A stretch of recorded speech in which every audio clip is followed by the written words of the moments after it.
I was just finishing dumping the last bucket of pool water when I heard the sirens. Great. Just great. I wiped the sweat from my forehead and looked at the empty hole in my backyard that used to be my above-ground pool. 3 days of hard work and now the police were coming. I didn't need to guess who called them. Before you watch complete story, comment down your country name from where you are watching. Also subscribe the channel. Mike. Karen's voice shrieked from over the fence. The police are here. Like I was deaf or something. I walked to the front yard, still holding my empty bucket, and saw 2 police officers getting out of their car. Karen was already marching across the street in her pink bathrobe and fuzzy slippers, her phone still in her hand like a weapon. Officers. Officers, she called out dramatically, waving her free arm. Thank goodness you're here. The first cop, a tired-looking guy with gray hair, sighed. Ma'am, you called about a pool? Karen nodded frantically. Yes. My neighbor has been dumping his pool water for 3 days straight. It's flooding the street. It's an environmental disaster. It's probably illegal. I couldn't help but chuckle. Environmental disaster? Really? The second cop, a younger woman, looked at me. Sir, are you the homeowner? I nodded. That's me. Mike Rodriguez. And before you ask, yes, I dumped my pool. All perfectly legal. Karen's face turned red. Legal? Legal? You've been pouring hundreds of gallons of water into the storm drain. I shook my head. Actually, Karen, I've been pouring it into my own yard and my garden. The storm drain thing? That was just the overflow from my sprinkler system watering my lawn. The older cop looked between us. So, what exactly is the problem here? Karen stepped forward, clutching her phone tighter. The problem is that he's been making noise all weekend. Banging and splashing and destroying property values. I pointed to my yard. My own property. Karen threw her hands up. But it affects my property value too. The female officer looked confused. Ma'am, people are allowed to modify their own yards. Karen shook her head violently. But not like this. Not without permits. Not without consulting the neighborhood. I had to bite my lip to keep from laughing. Consulting the neighborhood? About my own pool? Karen, I said, remember when you painted your house that bright yellow color without asking anyone? Her face got redder. That's completely different. I continued. Or when you installed that 8-foot privacy fence? She crossed her arms. I had every right to do that. I grinned. Or when you got that rooster? The cops both looked interested now. The older one spoke up. Rooster? Karen's face went from red to purple. That rooster was temporary. I added helpfully. For 6 months. Thing woke up the whole neighborhood at 4 a.m. every day. Sir, the female officer said to me, why did you remove your pool? Finally, someone asked the right question. Well, officers, it's kind of a long story, but basically, the pool was a disaster from day one. Karen snorted. Everything he does is a disaster. I ignored her and continued. I bought this house 2 years ago and the previous owner left this pool. Seemed great at first, who doesn't want a pool, right? But turns out it was more trouble than it was worth. What kind of trouble? The older cop asked. He seemed genuinely curious now. First, it was always dirty. No matter how much I cleaned it, it looked like swamp water. Then I found out the pump was broken, and replacing it would cost more than the pool was worth. The female officer nodded. So you decided to get rid of it. Exactly. But here's where it gets interesting. I looked at Karen, who was tapping her foot impatiently. 3 months ago, I called the city to ask about pool removal permits. You know what they told me? Both cops shook their heads. They said for above-ground pools, I don't need a permit as long as I dispose of the water responsibly and don't damage city property. Karen's mouth fell open. That can't be right. I shrugged. I can show you the email if you want. The older cop waved his hand. That won't be necessary. So you've been doing this legally? I nodded. Completely legally. I've been draining the water slowly over 3 days, mostly into my garden and lawn. The city actually encourages people to reuse pool water for irrigation instead of just dumping it. But the noise. Karen sputtered. What noise, Karen? I've been using a bucket and a small pump. It's quieter than your leaf blower. She pointed at me accusingly. You were banging? I explained patiently. I was taking apart the pool frame with a rubber mallet. During normal daytime hours. Also perfectly legal. The female officer looked at Karen. Ma'am, has he been doing this work during quiet hours? Karen looked down. Well, no, but, the officer continued. And has he been dumping anything into the street or storm drains? Karen hesitated. Not exactly, but the water is still, the older cop interrupted gently. Ma'am, it sounds like your neighbor is following all the rules. I decided this was a good time to share the rest of the story. Officers, can I tell you why I really had to get rid of this pool? They both nodded. Last summer, Karen here called the city on me because she said my pool was attracting mosquitoes. Karen crossed her arms. It was. I continued. So I started treating it with chemicals. Then she called the city again, saying the chemicals were too strong and might be dangerous. They could have been. Karen protested. Then I tried to cover the pool when I wasn't using it. She called the homeowners association, which doesn't even exist in this neighborhood by the way, because she said the cover was unsightly. The cops were looking at Karen now with interest. Then, I continued, last month she called the city because she said I was having too many pool parties. Karen nodded vigorously. You were? I shook my head. I had my nephew's birthday party. 8 kids, ended by 7 p.m. all family. The female officer was trying not to smile. And that's when you decided to remove the pool? Actually no. I decided to remove it when Karen called the fire department. Both cops stared at me. The fire department? I nodded. She told them I was storing dangerous chemicals in my backyard. Karen's face was now approaching the color of a tomato. Pool chemicals can be dangerous. I sighed. Karen, it was chlorine tablets. The same ones every pool owner uses. The fire chief was very polite about it, but he basically told me that someone had been making a lot of unnecessary calls about my property. The older cop sighed and looked at Karen. Ma'am, how many times have you called city services about your neighbor's pool? Karen looked down at her fuzzy slippers. I was just concerned about safety and property values. He repeated his question. How many times? She mumbled. Maybe 6 or 7 times. I said quietly. 12. 12 times in 6 months, the female officer said. It wasn't a question. Karen threw her hands up. I was protecting the neighborhood. I shook my head. Karen, what neighborhood? We live on a dead-end street with 4 houses. The Johnsons moved away because of all the drama, the Patels mind their own business, and Mrs. Chin actually helped me drain the pool because she wanted the water for her garden. This was news to the cops. The older one looked interested. Your neighbor helped you? I smiled. Mrs. Chin has this amazing vegetable garden. She was thrilled to get free water for it. We've been filling up her watering cans and buckets for 3 days. The female officer smiled. That's actually really nice. It's wasting water. Karen protested. I looked at her confused. How is it wasting water if we're using it to water plants? Karen opened and closed her mouth like a fish. The older cop looked at Karen seriously. Ma'am, I think we need to have a conversation about appropriate use of emergency services. This is an emergency. He's created a giant hole. What if someone falls in? I laughed. Karen, it's 18 inches deep and in my fenced backyard. She wasn't giving up. What if a child falls in? I spread my hands. What child? There are no kids on this street except for Mrs. Chen's grandson when he visits and he's 15. Karen was getting desperate now. What if an animal falls in? The female officer was definitely trying not to laugh now. Ma'am, an 18-inch hole isn't dangerous to animals. Karen pointed dramatically at my yard. But it looks terrible. I nodded. It's temporary. I'm filling it with soil this weekend and planting grass. It'll look better than the rusty pool did. The older cop looked at his watch. Ma'am, we need to wrap this up. Your neighbor isn't breaking any laws. Karen's eyes got wide. But officer, you don't understand. He's been doing this for months. Making my life miserable. The female officer raised an eyebrow. Ma'am, you said he's been draining the pool for 3 days. Karen realized her mistake. Well, yes, but before that he was using the pool. And it was loud. I couldn't help myself. Karen, using a pool is also legal. She turned to face me, her bathrobe flapping in the wind. You had parties. I held up my hands. 1 party. My nephew's birthday. 8 kids. The older cop was getting tired of this. Ma'am, birthday parties are not illegal either. Karen was running out of complaints. But the mosquitoes. The female officer looked confused. I thought you said the pool was empty now. Karen nodded frantically. It is, but before. I shook my head. Karen, you can't call the police about mosquitoes that might have existed in a pool that's no longer there. The cops exchanged a look.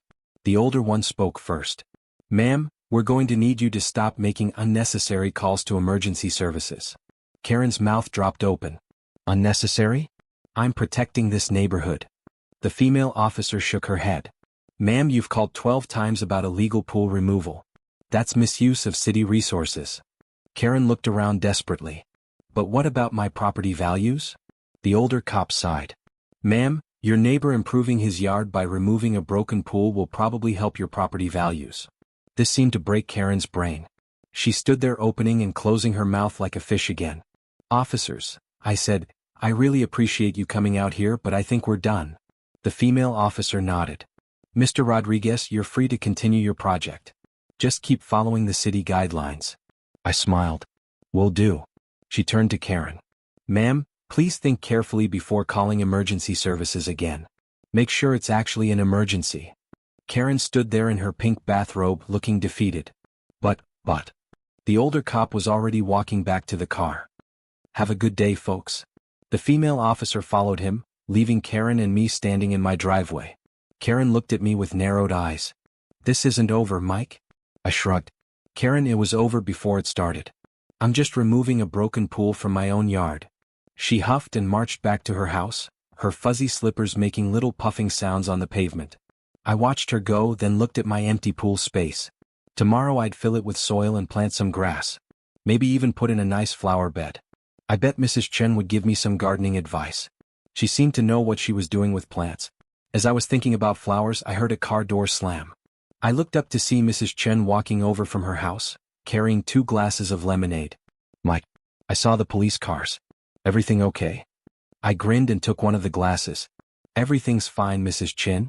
Just Karen being Karen. She laughed. That woman needs a hobby. I took a sip of the lemonade. It was perfect. She has a hobby. Calling the police on me? Mrs. Chen shook her head.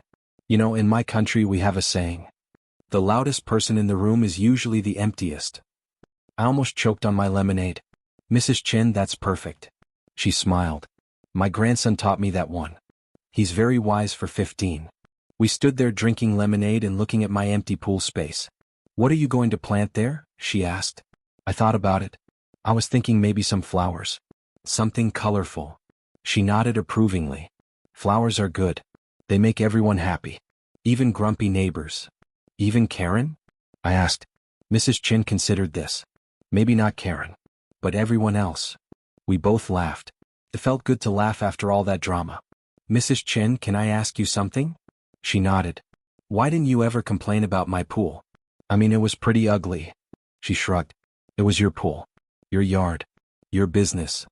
She paused. Besides, ugly pools are better than ugly arguments with neighbors. I raised my glass. To good neighbors. She clinked her glass against mine. To good neighbors who mind their own business. Just then we heard Karen's voice from across the street. She was on her phone again, talking loudly. Yes, I'd like to report a noise complaint. My neighbors are being too loud in their own driveway. Mrs. Chen and I looked at each other and started laughing. Some people never learn. Come on, Mrs. Chen said. Let's go sit in my garden where it's quiet. I'll show you what I've been growing with your pool water. We walked over to her backyard and I couldn't believe what I saw. Her vegetable garden was amazing. Huge tomatoes, perfect lettuce, beans climbing up tall poles. Everything was green and healthy and beautiful. Mrs. Chen, this is incredible. She beamed with pride. Pool water is very good for vegetables. Much better than tap water. I looked around at all the plants. You've been using my pool water for weeks? She nodded. Every day. My plants love it. I shook my head in amazement. Karen thinks I was wasting water, but look at this. Mrs. Chen picked a tomato and handed it to me. Here, try this. I bit into it and it was the best tomato I'd ever tasted. Sweet and juicy and perfect. This is amazing. She smiled. Pool water tomato. Very special. I looked around her garden again. Mrs. Chen, would you teach me how to garden? I want to plant something really nice where the pool was. Her face lit up. Of course. We'll make it beautiful. Something that makes everyone happy when they see it. I grinned. Even Karen? Mrs. Chen thought about this seriously. Well, maybe not Karen. But it will make you happy, and that's what matters. We spent the next hour walking around her garden while she explained different plants and how to care for them. She gave me seeds for flowers and vegetables, and we made a plan for my new garden space. By the time I went home, I was excited about the whole project. As I walked back to my house, I saw Karen peeking through her curtains at me. I waved at her and she quickly disappeared. I couldn't help but smile. Some people spend their whole lives looking for problems. Other people spend their time growing tomatoes. I knew which kind of person I wanted to be. That night, I sat on my back porch looking at the empty space where my pool used to be. It looked like a big hole right now, but I could picture it full of flowers and vegetables. Maybe some herbs that Mrs. Chen could use in her cooking. Maybe some colorful flowers that would make the whole yard look better. I thought about everything that had happened. Karen had called the police 12 times about my pool. She'd called the fire department, the city, and even tried to call a homeowners association that didn't exist. All because I had a pool that I wanted to get rid of. It was crazy, but it was also kind of funny. She'd spent more energy complaining about my pool than I'd spent actually owning it. The next morning, I woke up early and started filling in the pool space with soil. Mrs. Chen came over with her grandson, who was visiting for the weekend. His name was David and he was a really smart kid. He helped us plan out the garden and even drew a little map of where everything should go. "Mr. Mike," David said, "you should plant sunflowers along the fence. They'll grow really tall and Karen won't be able to see into your yard anymore." I looked where he was pointing. "That's brilliant, David. Natural privacy fence." Mrs. Chen smiled. "My grandson is very smart." David blushed. "I just don't like nosy neighbors." We worked all morning and by lunch we had the whole space filled with good soil. Mrs. Chen had brought lunch for everyone, sandwiches and those amazing tomatoes from her garden. We sat in the shade eating and planning our garden. It felt like the most productive morning I'd had in months. "You know what's funny?" I said, taking a bite of tomato. "If Karen hadn't complained so much about my pool, I probably would have kept it for years. Her complaining is what made me realize how much I didn't like it." David laughed. "So she actually did you a favor?" I nodded. "In a weird way, yes. Sometimes the most annoying people accidentally help you make good decisions." Mrs. Chin patted my arm. "Everything happens for a reason, Mike. Now you'll have a beautiful garden instead of a broken pool." I looked at our work so far. The soil was rich and dark, ready for planting. Tomorrow we'd start putting in the plants and seeds. In a few months, this space would be full of life and color. It was going to be so much better than that old pool. Just then we heard a car door slam. We looked up to see the same 2 police officers from yesterday walking up my driveway. My heart sank. "What now?" The older cop waved at us. "Mr. Rodriguez? Could we have a word?" I stood up, brushing soil off my hands. "Of course, officers. What's going on?" The female officer looked a little embarrassed. "We got another call from your neighbor this morning. She said you were making too much noise and disturbing the peace." I looked at Mrs. Chen and David, who were quietly eating their lunch. "Officers, we've been gardening. With hand tools. It's barely noon on a Saturday." The older cop sighed. "We know, Mr. Rodriguez. We're not here to cite you for anything. We're here to give you this." He handed me a piece of paper. "It's a warning notice for your neighbor about misuse of emergency services. We're required to deliver it in person." I looked at the paper.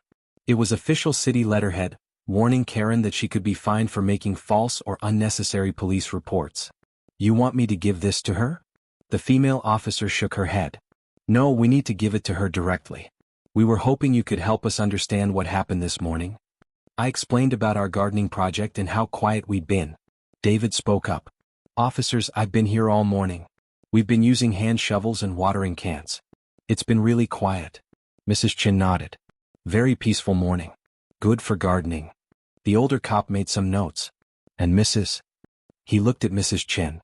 "Mrs. Chen," she said. "I live next door. Very quiet neighbors. No problems." The female officer looked at the 3 of us covered in soil and holding gardening tools. "This looks like a perfectly normal Saturday morning activity." "It is," I said. "We're planting a garden where the pool used to be." The older cop looked interested. "That sounds like a nice improvement." David proudly showed them his garden map. "We're going to have flowers and vegetables and herbs. It's going to be really pretty." The female officer smiled. "That sounds wonderful." She looked toward Karen's house. "We still need to deliver this notice. Is your neighbor home?" I looked at Karen's house. Her car was in the driveway and I could see her peeking through the curtains again. "She's home. She's been watching us all morning." The cops walked over to Karen's house and I couldn't help but watch from my yard. They knocked on her door and after a few minutes Karen answered. Even from across the street, we could hear her voice getting louder as they talked to her. She kept pointing at my house and waving her arms around. After about 10 minutes the cops came back over. The older one looked tired. Mr. Rodriguez, we've advised your neighbor that any future non-emergency calls about normal daytime activities will result in a fine. The female officer added, we also explained that gardening, home improvement, and yard work during normal hours are completely legal activities. What did she say to that? I asked. The older cop shook his head. She said she's going to call the mayor. Mrs. Chin, David, and I all started laughing. The female officer was trying not to smile. We told her that the mayor would probably tell her the same thing we did. After the cops left, we went back to our gardening. David was still giggling about Karen calling the mayor. Mr. Mike, do you think she'll really call him? I shrugged. Probably. But you know what? I don't care anymore. We're doing everything legally, we're not bothering anyone, and we're making something beautiful. If she wants to waste her time making phone calls, that's her choice. Mrs. Chun was planting some herb seeds along the edge of our new garden. Mike, you are learning wisdom. Don't let other people's anger become your anger. I thought about that as I planted some flower seeds. She was right. I'd been getting frustrated with Karen's calls and complaints, but really they were her problem, not mine. I was just living my life and improving my property. By the end of the weekend, our garden was planted and watered. We'd put in flowers along the fence, vegetables in the middle, and herbs around the edges. David had even made a little sign that said, Mike's Garden, with the date we planted it. It looked great and I was proud of what we'd accomplished.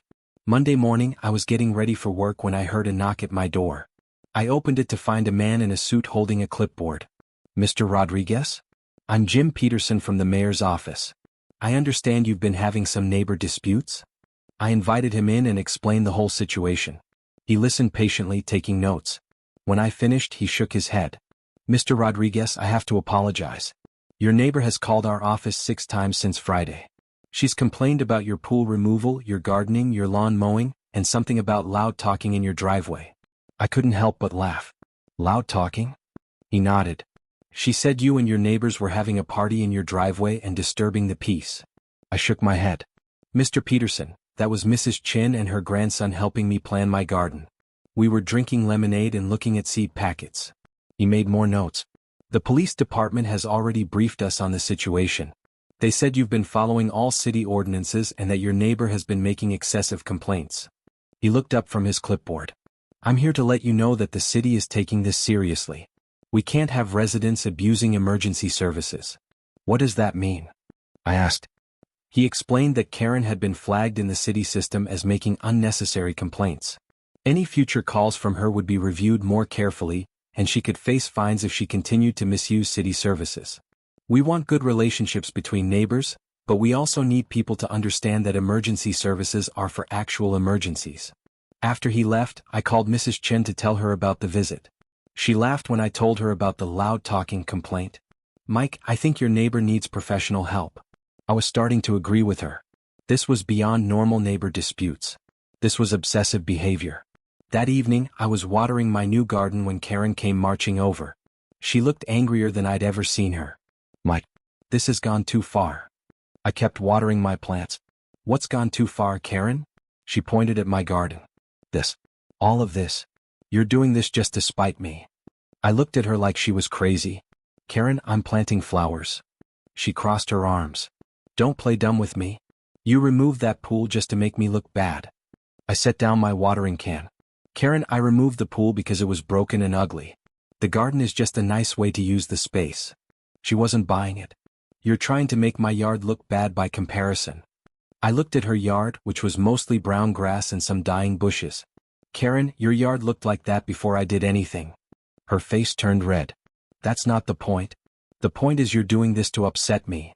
I was getting tired of this conversation. Karen, not everything I do is about you. I wanted a garden, so I planted a garden. It has nothing to do with you. She pointed at the sunflowers we'd planted along the fence. Those are going to grow tall and block my view. I shrugged. They're on my side of the fence. I can plant whatever I want. But they'll shade my yard, she protested. I looked at the tiny sunflower seedlings. Karen, they're 2 inches tall. And your yard is on the north side of mine. They won't shade anything. She huffed. Well, they're ugly.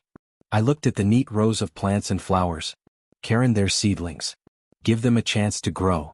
She stood there fuming for a minute, then her eyes got wide like she just had an idea. I'm going to call the homeowners association. I sighed. Karen, we've been through this. There is no homeowners association. She pointed at me triumphantly.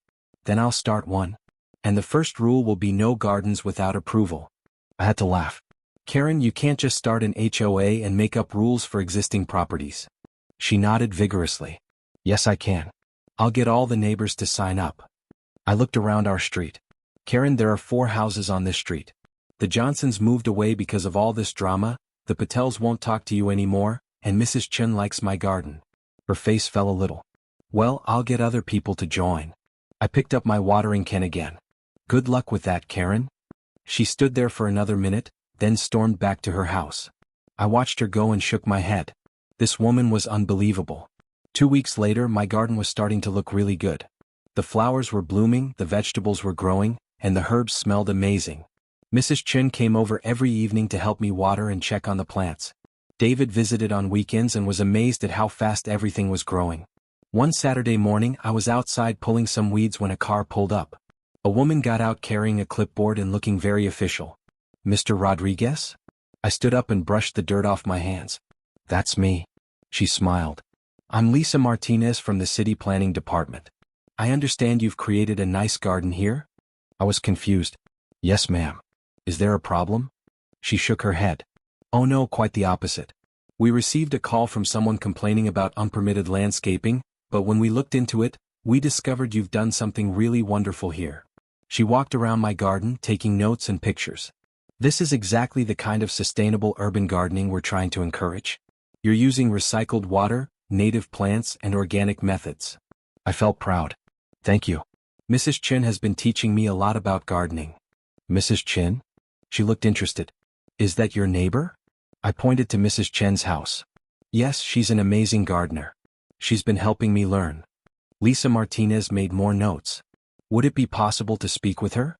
We're always looking for community gardening success stories. I called Mrs. Chen over and she was thrilled to talk about gardening. She showed Lisa her vegetable garden and explained how we'd been sharing water and knowledge. Lisa was taking lots of notes and pictures. This is wonderful. You two have created a perfect example of sustainable neighborhood cooperation. After Lisa left, Mrs. Chen and I sat in my garden drinking iced tea. Mike, I think we might be famous gardeners now. I laughed. All because Karen complained about something that was perfectly legal. Mrs. Chen shook her head. Some people create problems, other people create solutions. We are solution people.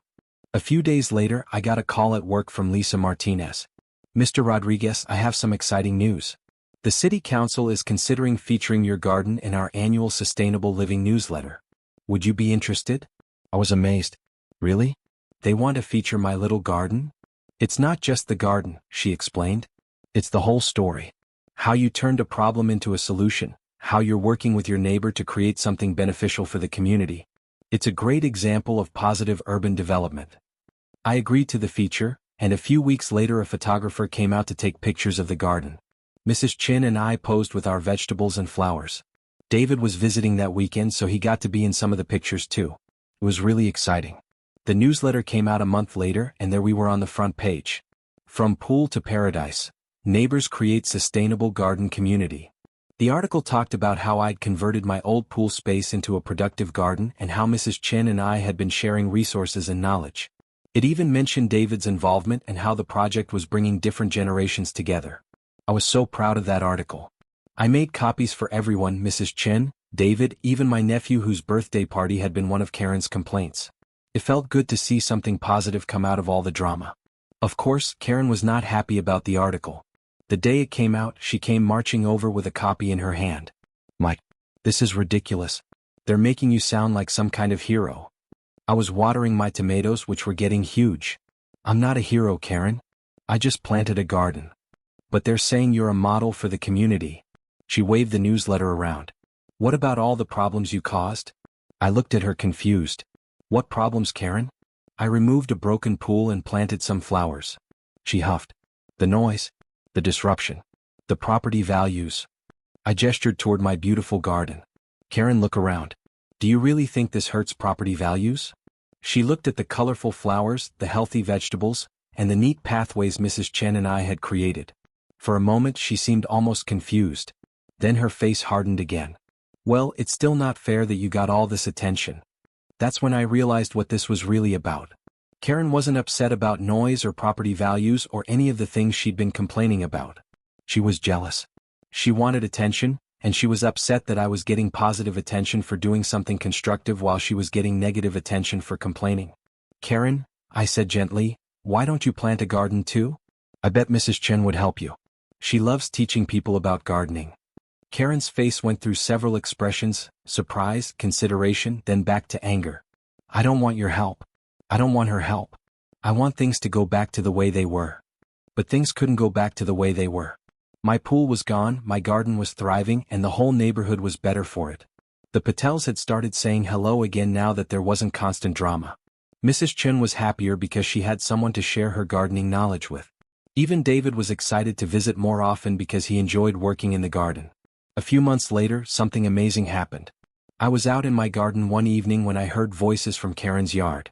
I looked over and saw her talking to a man with a truck full of plants. She was actually having landscaping done. I couldn't believe it. The next week, Karen's yard was transformed. New grass, flowering shrubs, even a small vegetable patch. It looked really nice. I was genuinely happy for her. Maybe she'd realized that instead of complaining about other people's improvements, she could make her own improvements. I thought about going over to congratulate her, but I decided to wait and see if she wanted to talk. A few days later, she came over while I was picking tomatoes. She looked embarrassed. "Mike, I wanted to say something." I straightened up. "What's up, Karen?" She looked down at her feet. "I'm sorry about all the phone calls and complaints. I was having a hard time and I took it out on you. I was so surprised I almost dropped my tomatoes." "Karen, that means a lot. Thank you for saying that." She looked at my garden. "Your garden really is beautiful. And I read that article. You deserved the recognition." I smiled. "Thank you. Your new landscaping looks great too." She actually smiled back. "I hired the same company that the city recommended in the newsletter. They said sustainable landscaping was becoming really popular." We stood there for a minute in comfortable silence. Then she asked, "Do you think Mrs. Chen would really help me learn about vegetable gardening? I've never grown my own food before." I grinned. "Karen, she would love to help you. She's always excited to share what she knows." That weekend, Mrs. Chen came over to Karen's yard and they spent hours planning a proper vegetable garden. David was visiting and even he got involved, showing Karen how to test soil and plan plant spacing. It was amazing to see everyone working together. By the end of the summer, our whole street looked completely different. My garden was full of flowers and vegetables. Mrs. Chen's garden was bigger and more productive than ever. Karen's yard was beautiful and she was growing her own tomatoes and herbs. Even the Patels had planted some flower boxes after seeing all the gardening success. The best part was the evening routine we'd developed. After work, Mrs. Chen, Karen, and I would walk around looking at everyone's plants, sharing vegetables and talking about what to plant next season. David would video call from home sometimes to see how everything was growing. One evening, as we were all admiring Karen's first successful tomato harvest, she said something that really stuck with me. "You know, Mike, I spent so much time worried about what you were doing to the neighborhood. I never thought about what I could do for the neighborhood." Mrs. Chen nodded wisely. "Problems make us look backward. Solutions make us look forward." Karen looked at her small pile of tomatoes. "I wish I'd learned that lesson sooner. I wasted so much time being angry about a pool that wasn't even affecting me. I picked one of my sunflowers, which had grown taller than the fence just like David predicted." "Karen, the important thing is that you learned it. And look what happened, now we all have beautiful yards and we actually talk to each other." That fall, the city asked if they could bring a tour group to see our sustainable neighborhood transformation. We agreed and about 20 people came to see what we'd done. Mrs. Chen gave a presentation about water conservation and organic gardening. Karen talked about how improving your own space is better than complaining about other people's spaces. I talked about how sometimes the best solutions come from the biggest problems. After the tour, one of the visitors asked what advice we'd give to other neighborhoods dealing with disputes. Mrs. Chen answered first. "Talk to each other instead of talking about each other." Karen added, "Focus on making your own space better instead of worrying about what your neighbors are doing." I thought for a moment, then said, "Sometimes the thing that seems like the biggest problem is actually the beginning of the best solution." The tour group loved our story, and a few months later we found out that 3 other neighborhoods in the city had started similar garden sharing projects. It felt amazing to know that our little street had inspired other people to work together instead of against each other. A year after I first dumped my pool, I was sitting in my garden on a beautiful Saturday morning. The sunflowers were taller than ever, the vegetables were ready for harvest, and everything was peaceful. Mrs. Chen came over with coffee and fresh muffins made with herbs from her garden. Karen joined us with a basket of vegetables from her garden. As we sat there enjoying the morning, Karen said, "Mike, can I ask you something?" I nodded. "Do you ever regret getting rid of that pool?" I looked around at our beautiful gardens, thought about all the friends we'd made and problems we'd solved, and smiled. "Karen, that broken pool was the best thing that ever happened to this neighborhood. It just took a while to figure out why." Mrs. Chin raised her coffee mug. "To broken pools and perfect solutions." Karen and I raised our mugs too. "To good neighbors and beautiful gardens." And as we sat there in the morning sun, surrounded by flowers and vegetables and the sound of birds, I realized that sometimes the most annoying problems really do lead to the most wonderful solutions. You just have to be willing to dump the problem and plant something better.